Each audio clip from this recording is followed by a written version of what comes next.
Hi, I'm Trevor Hendy, and as a lifesaver, I'm fortunate enough to have learnt CPR. It's not that hard, and if you do it early enough, it might be the very thing that saves a person's life. So today I'm going to take you through the basic skills of how to perform CPR. Okay, now the first thing when we come across someone unconscious is we're going to follow doctors ABCD. D for doctors first, and that means danger. So check to make sure there's no danger around the place. It could be an electrical wire, could be some glass or some fuel, anything you consider dangerous. That's the first thing, remove that.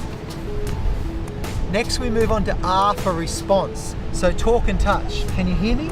What's your name? There's no response. Okay, now we know there's no response, we move on to S, which is send for help. So if you have someone near you, you say, can you please go call the ambulance, let them know we have an unconscious patient.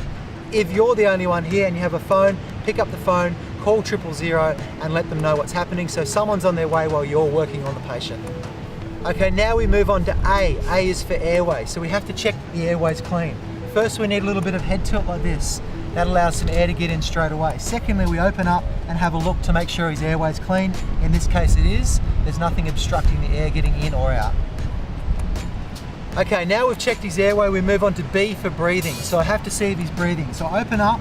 Firstly, what I do is I have a little listen and a feel, and I watch the chest. Nothing's going up and down. I can't feel anything coming out of his mouth, and I can't hear anything either. So he's not breathing.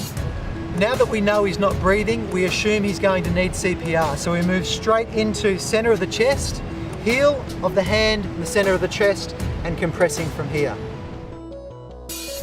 Now with CPR, we need to do a ratio of 30 compressions to 2 breaths. And the rate of those 30 compressions is about 100 per minute. So that's not quite 2 per second. So let's get started. Here's our 30. 1, 2, 3, 4, 5, 6, 7, 8, 9, 10. 26, 27, 28, 29, 30. We immediately give 2 breaths. Jaw support and head tilt again.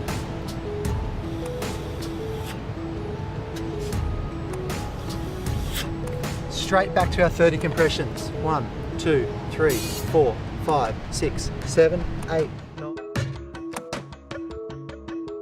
And back for our 2 breaths.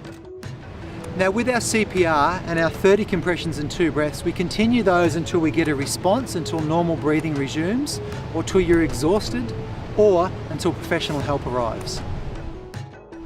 So Trevor's just shown you how to perform CPR on an adult. I'm now going to show you how to perform CPR on a 1 to 8 year old. Like an adult, we start with compressions, pressing to the third of the chest, but with a 1 to 8 year old, we only use one hand.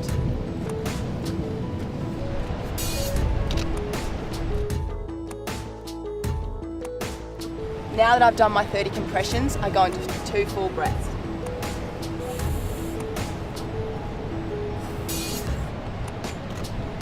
So with a baby, we use our 2 fingers, still doing 30 compressions.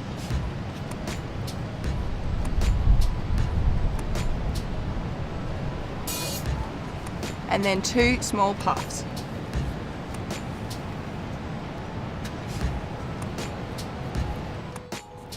Now we've worked our way through the doctor's ABCD process. We've just done C for CPR, now this is D for defibrillator.